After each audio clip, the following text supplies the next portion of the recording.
ખેડૂત મિત્રો સાવધાન થઈ જજો, કારણ કે ગુજરાત બાજુ હવે એક નવી સિસ્ટમ વાવાઝોડાની આવી રહી છે તેવા સમાચાર મળી રહ્યા છે। શું છે હકીકત જાણીશું આ વિડીયોમાં। સૌથી પહેલા તો જો તમે ખેડૂત જુઓ અને હવે વરસાદને લગતા તમામ ન્યૂઝ જોવા માંગો છો તો આપણી ચેનલને ફોલો કરી લેજો, અને જો તમે યુટ્યુબમાં જુઓ તો સબસ્ક્રાઇબ કરી લેજો, કારણ કે આવા નવા ન્યૂઝ સૌથી પહેલા તમારા માટે લાવતા રહીશું। હાલ મિત્રો એક સોશિયલ મીડિયામાં વાયરલ થઈ રહ્યા છે પોસ્ટ કે એક ભારતમાં જે નવી સિસ્ટમ બનવા જઈ રહી છે દરિયાકાંઠાના વિસ્તારમાં, તો એ સિસ્ટમ વિશે તમે જોઈ શકો છો। અહીંયા નીચે હું તમને મેપમાં પણ બતાવું છું કે ત્યાં સિસ્ટમ જેવું જોવા મળી રહ્યું છે, પરંતુ ખાસ એના વિશે આજે આપણે હકીકત જણાવી છે કે શું તે ગુજરાત બાજુ આવી શકે છે કે કેમ।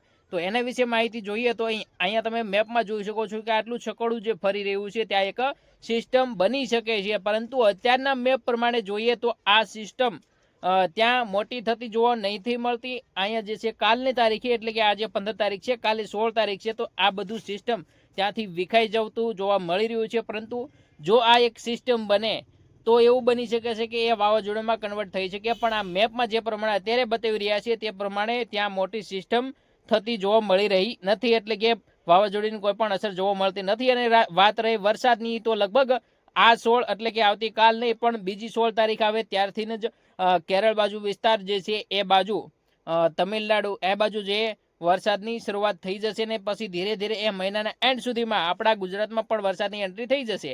તો આ જતે હકીકત વાવાઝોડું હજે બની શકે તેવું લાગતું નથી, પણ જો એવું લાગશે તો આપણે ફરીથી વિડીયો પણ બનાવી દઈશું। જો મિત્રો આ વિડીયો વધુને વધુ શેર કરી દેજો, અને ચેનલમાં નવો તો સબસ્ક્રાઈબ કરવાનું ભૂલતા નહીં।